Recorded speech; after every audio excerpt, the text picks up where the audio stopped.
En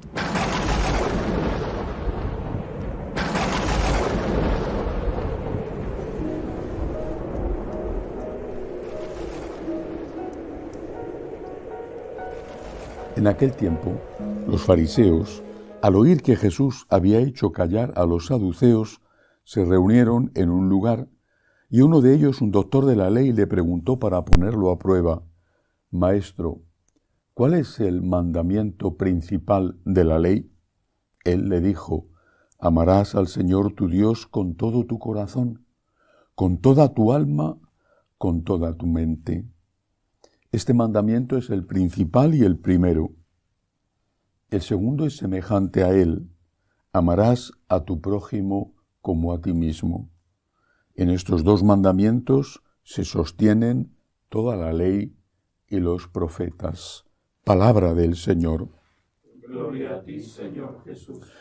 Este maestro de la ley, este importante fariseo que pregunta a Jesús, está haciéndole una pregunta que seguramente para él o para ellos tenía una base conocida.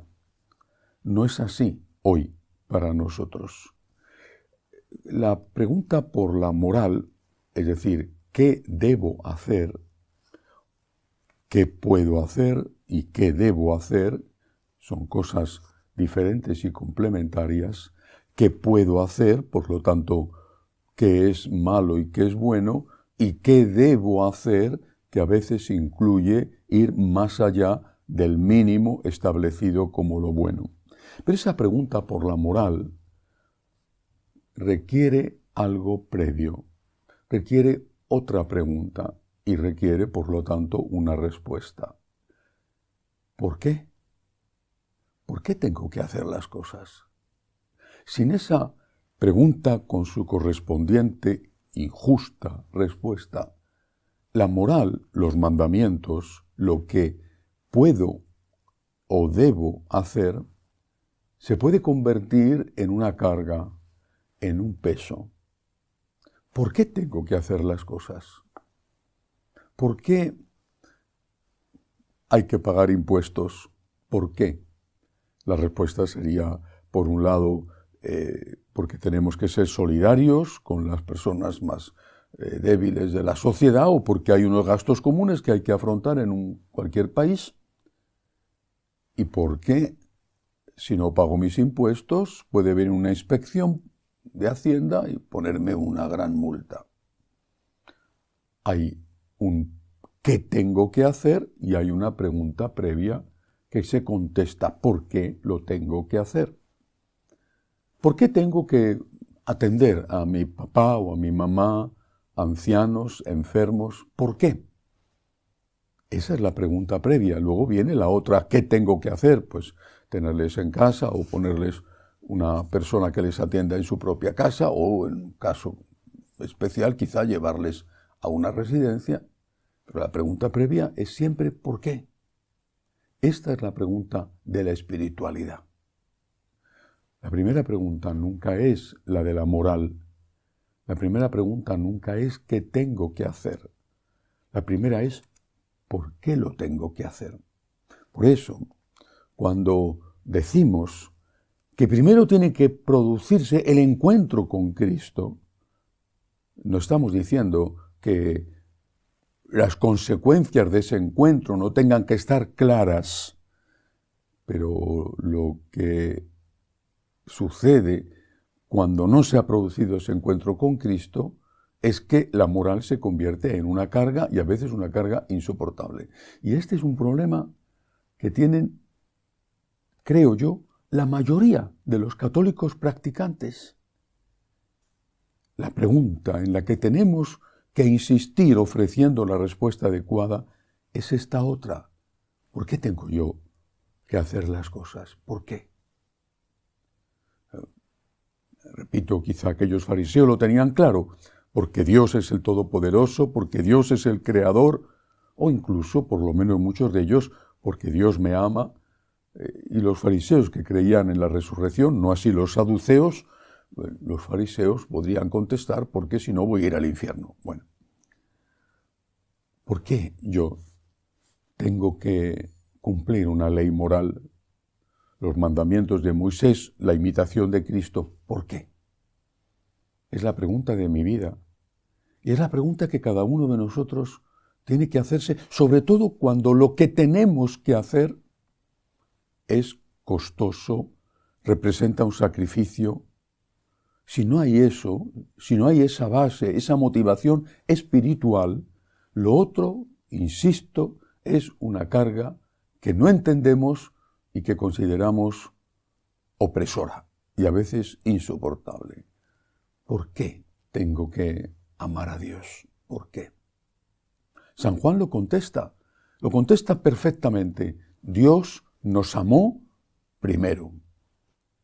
Tanto amó Dios al mundo que entregó a su Hijo Jesucristo para la salvación del mundo. Insistamos en esto una y otra vez, a nivel personal, por supuesto. Los sacerdotes tenemos una obligación ligada a nuestra forma de ejercer la caridad, lo que se llama la caridad pastoral, que es dar estas motivaciones a nuestro pueblo, hablarles de Dios, del amor de Dios, de la infinita misericordia de Dios. Pero cada uno a sí mismo tiene que darse esa respuesta básica. Señor, yo creo en ti, yo creo en tu amor. Yo te contemplo niño en la cueva de Belén, te contemplo maestro recorriendo la Galilea y Israel para enseñarnos el camino de la verdad. Te contemplo siervo sufriente crucificado por mí. Te contemplo glorioso resucitado abriéndome las puertas del cielo. Te doy gracias, Señor, te doy gracias. No lo merezco, pero lo necesito y te doy gracias. Y este es el motivo. Por eso insisto siempre tanto en el agradecimiento. Cuando se insiste en la moral, en lo que debo de hacer, sin haber puesto antes las bases, los cimientos, es como si estuviéramos construyendo una casa sobre la arena. Vienen los vientos, dice Jesús, se desatan las tempestades, es decir, vienen los problemas. Vienen las dificultades de la vida, del tipo que sea, convivencia, trabajo, enfermedades, y no tienes cimientos, no tienes motivaciones.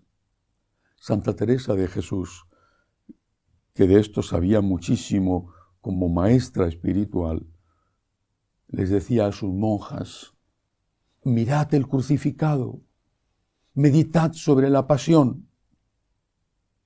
Ahí encontramos la fuerza, el motivo, porque tú me has amado, Señor, y porque yo sé que me has amado.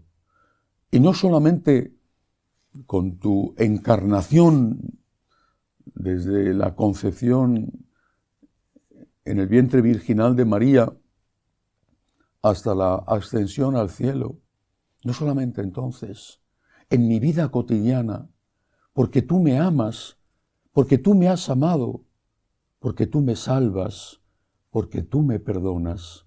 Por eso, Señor, gracias, gracias. Y ahora sí, ahora tengo que dar frutos, ahora necesito saber aquello que le preguntaba San Francisco a nuestro Señor. ¿Qué quieres que haga? Estoy rendido ante ti. ¿Qué quieres que haga? Y el Señor nos contesta, cumple los mínimos, los 10 mandamientos, e intenta los máximos, la imitación de Cristo. Gracias, Señor, gracias. Gracias porque sin ti no solamente no tendría esperanza de vida eterna, sin ti, Señor, mi vida aquí en la tierra sería un infierno, porque estar sin ti es el infierno. Gracias, Señor. ¿Qué quieres que haga? Que así sea.